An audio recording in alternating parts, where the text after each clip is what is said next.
there in the electronic ether. This is ReverendZ, and want to try something a little new here, and we'll see if this works very well. I'm going to try and just provide a little bit of advice to the people out there that are resisting the early stage changes of totalitarianism in our nation right now. And folks, a lot of people will say, oh, well, there are no concentration camps. There's no other terrible things happening. But that's not how your dictators get to power. They have to undermine all of the things that a free society relies upon. And frankly, at this point, we're attempting to undermine the press. We're attempting to undermine law enforcement. We're vilifying and attempting to undermine political opponents at this point.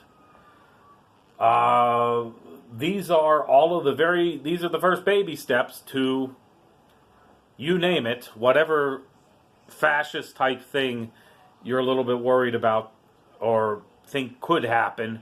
These are the baby steps of how it works.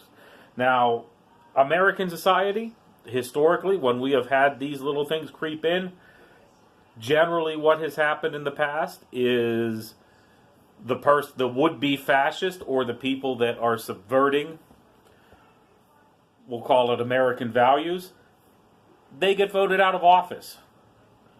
And I certainly do hope that is what happens now.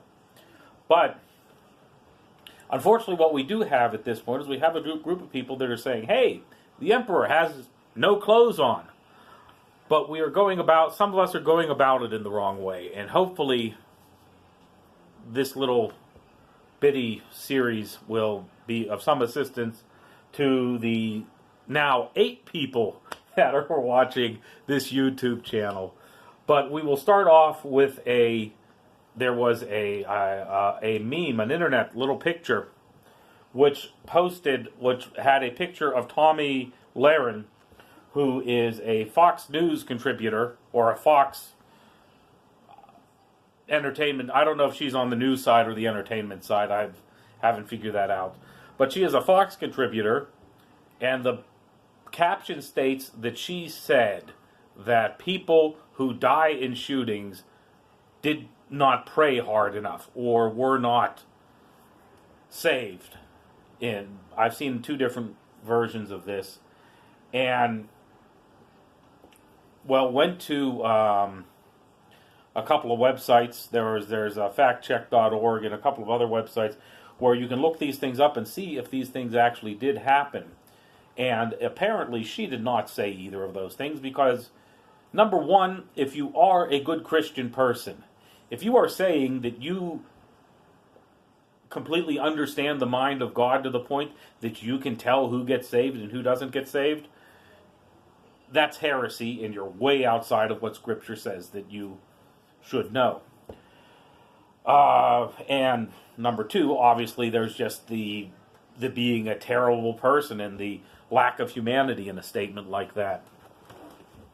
So she did not say those things. She has said some other things that are terrible, and she has beat up other people and said things that I would consider unchristian, but she didn't happen to say that particular thing. And this thing was shared on my Facebook, what's the other one? The Twitter.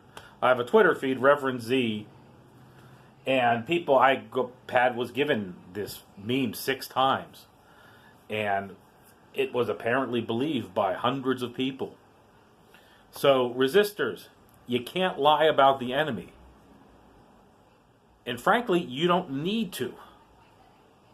If someone is saying something that is demonstrably untrue, we need to stand our ground and say, hey, that's not true.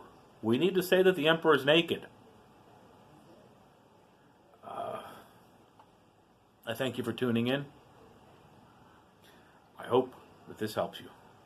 And as always, please keep me in your prayers. I'll be keeping you in mind.